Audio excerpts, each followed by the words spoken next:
Hello YouTube, Facebook, and Twitter nations. Desktop Bible Guy here. Well, today I'd like to begin a study of John chapter 5. So without further ado, I'll just go ahead and get right into it. So, chapter 5, verse 1 says, "After this, there was a feast of the Jews, and Jesus went up to Jerusalem." Now, throughout the book of John, Jesus' actions have always been tied to significant events of the Jewish religion, and in this case, a feast has prompted him to go up to Jerusalem, although it's not exactly specified which feast this is. It may have just simply been a Sabbath feast, which happens quite often, every week in fact. Now 5:2 says, "Now there is in Jerusalem by the sheep gate a pool, which is called in Hebrew Bethesda, having 5 porches." Now, according to the Harper dictionary, Bethesda means house of mercy. And given the fact that this chapter opens with an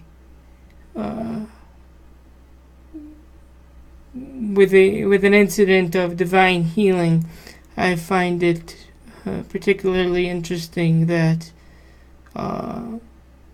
Bethesda means house of mercy. And even today we'll find hospitals named Bethesda Hospital, and this is why, because they're trying to convey the idea that they're a house of mercy and a house of healing. Okay, so chapter 5 verses 3 and 4 says, "In these lay a great multitude of sick people, blind, lame, paralyzed, waiting for the moving of the water. For an angel went down at a certain time into the pool and stirred up the water. Then whoever stepped in first after the stirring of the water was made well of whatever disease he had." Now, these verses are describing a custom of the disabled people of the time. According to D.A. Carson, this is describing, yes, a custom that they observed, but not necessarily a theological truth. This is just describing a belief that they had at the time about how the water was stirred, and it's basically a myth that these people were clinging to about the water having specific healing powers. This isn't necessarily talking about a genuine move of God in this instance. And I think that's important to distinguish that this was just a folk belief that the people held. Okay. 5:5 to 5:8 says, "Now a certain man was there who had an infirmity 38 years, and when Jesus saw him lying there and knew that he already had been in this condition a long time, he said to him, Do you want to be made well? The sick man answered him, Sir, I have no man to put me into the pool when the water is stirred up, but while I'm coming, another steps down before me. And Jesus said to him, Rise, take up your bed and walk. And immediately the man was made well, took up his bed and walked. Now, although Jesus already knew about this man's condition, he may have asked this man a question in order to get the man's perspective on his condition. It seems from the text that this man was putting his hopes into superstition, and when asked if he wants to get well, he doesn't say something like, "Yes, I've been praying for my healing, and it's not happened." No, instead he describes his inability to get into the water. This man may have been sick so long that he fell into a condition that psychologists even recognize today. It's called the phenomenon of learned helplessness. Somebody just is in a condition so long that they kind of get used to that idea, and they kind of give up personal hope of ever being free of that situation. It's kind of the idea of getting used to being miserable. Somebody can be in that situation so long that even though relief from misery is close at hand, they are no longer able to see that. And it certainly seems like this gentleman, whoever he may have been, seems to be exhibiting this phenomenon. I'd like to contrast this man's situation with another incident where Jesus heals someone from the Gospel of Mark, chapter 10, verses 46 to 52. Now these verses say, Now they came to Jericho, and as he went out of Jericho with his disciples and a great multitude.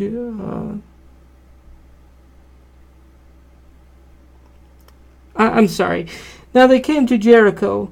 As he went out of Jericho with his disciples and a great multitude, blind Bartimaeus, the son of Timaeus, sat by the road begging. And when he heard that it was Jesus of Nazareth, he began to cry out and say, Jesus, Son of David, have mercy on me.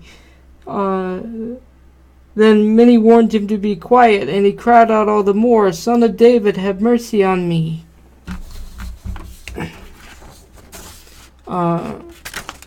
So Jesus stood still and commanded him to be called.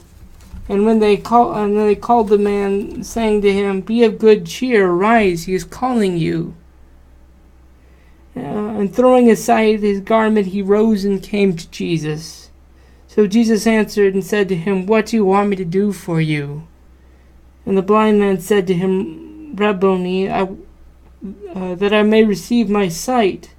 And Jesus said to him, Go your way, your faith has made you well. And immediately he received his sight and followed Jesus on the road. Okay. Now, the reason why I showed you that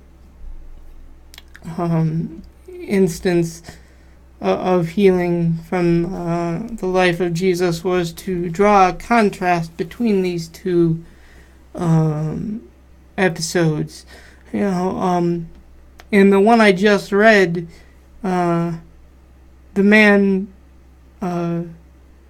truly wants his healing, and he goes out and does what's necessary to get it.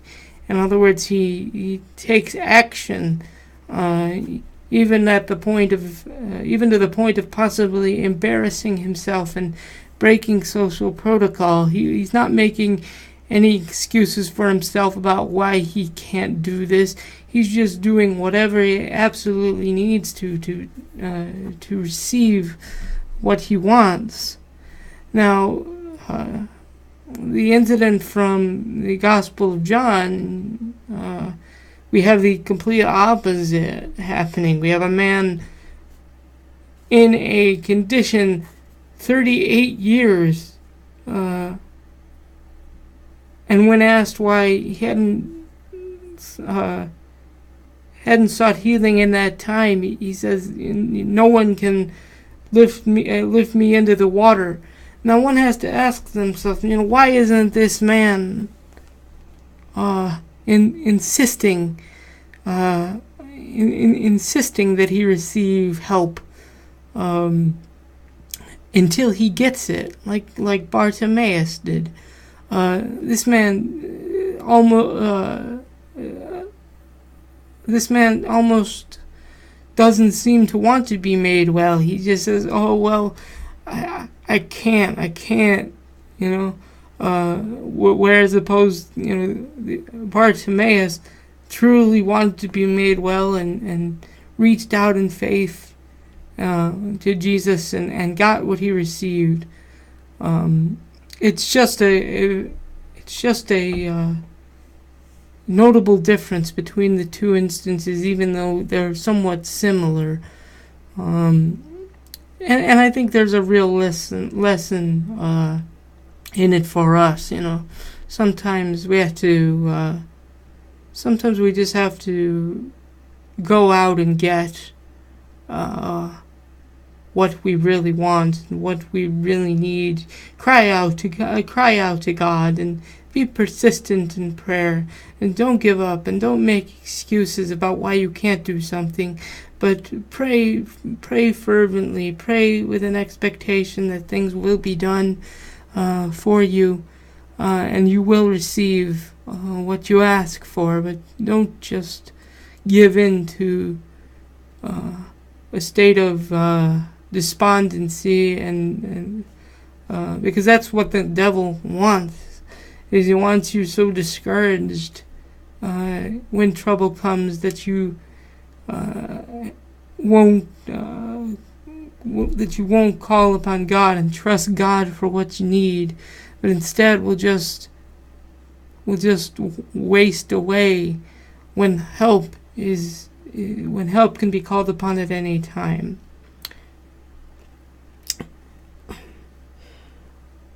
Okay, so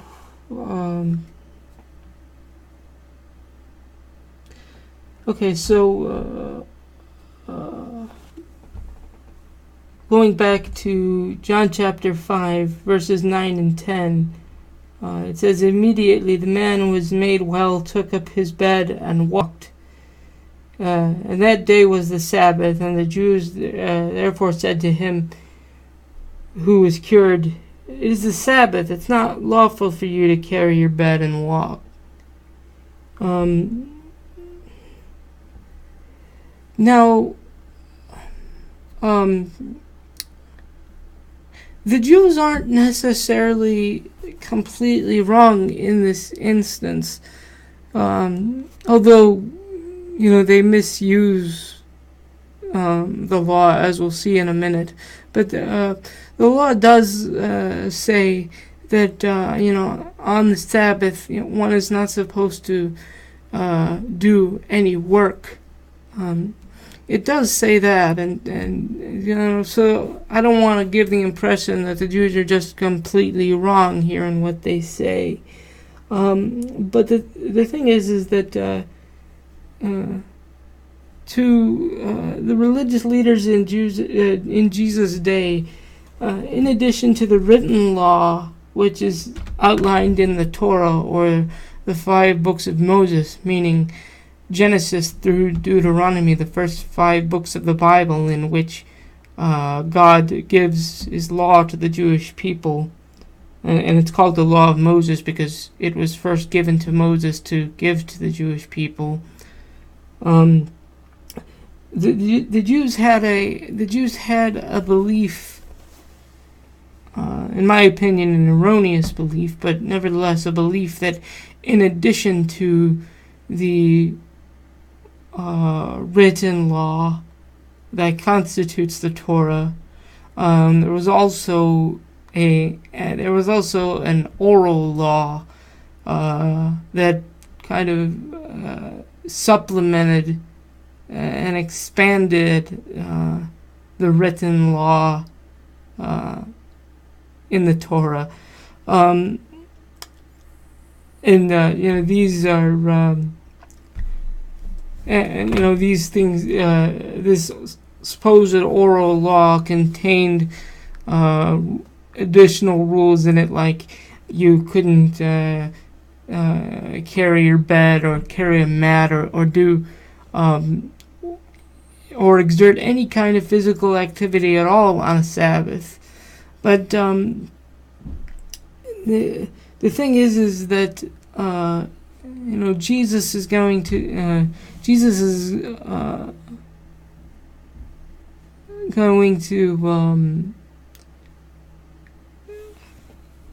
really have an issue with this, because God didn't give an oral law in addition to his written law. He just gave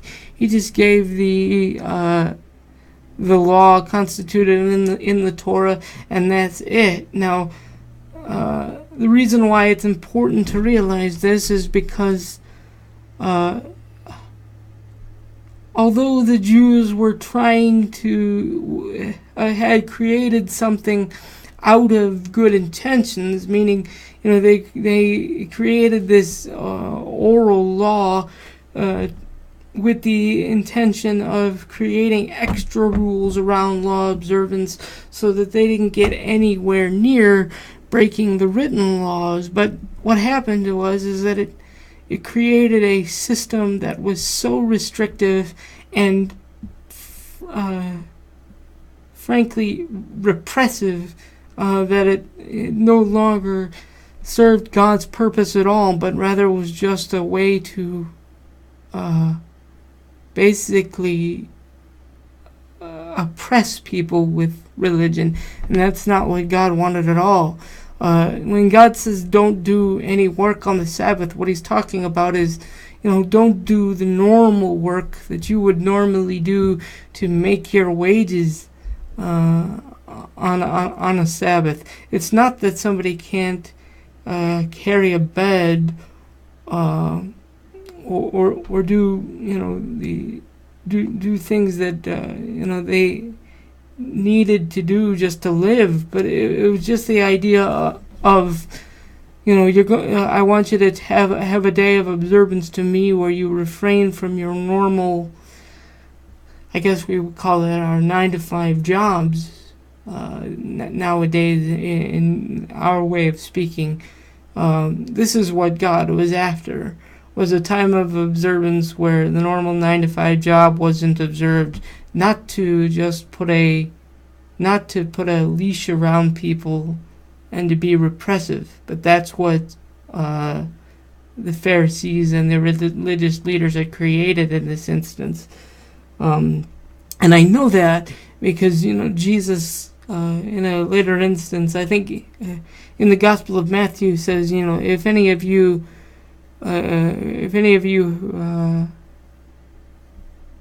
had a sheep that fell into a pit on the Sabbath, would you not raise a hand and lift it out? And how much more important is a man than a sheep?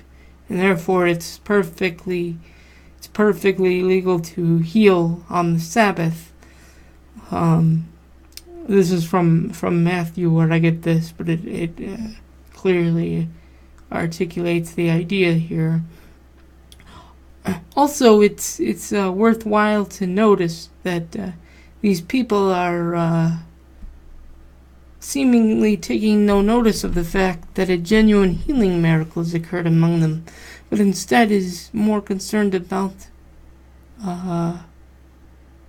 whether healing should occur on the Sabbath.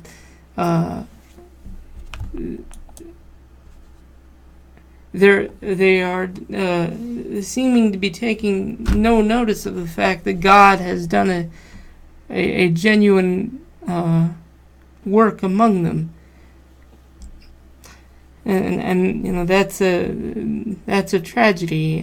God truly does an amazing thing among them, and they can't see beyond their self-created legal barriers. Well, I see that I've gone well beyond our normal time here today, so I'll go ahead and leave it here for now.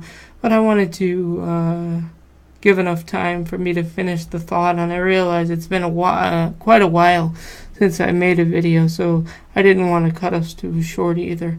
But just so I don't get too out of hand here, I'll leave it. I'll leave it here for now, and pick up where we left off in the next episode. I've finished my academic semester, and I've decided to take the summer off. So over the next couple of months, I should have more time to make a lot more videos, or at least go back to the once a week schedule, now that my serious academic responsibilities are out of the way. Well, anyway, I hope you can join me for the next episode. Until then, take care and God bless you.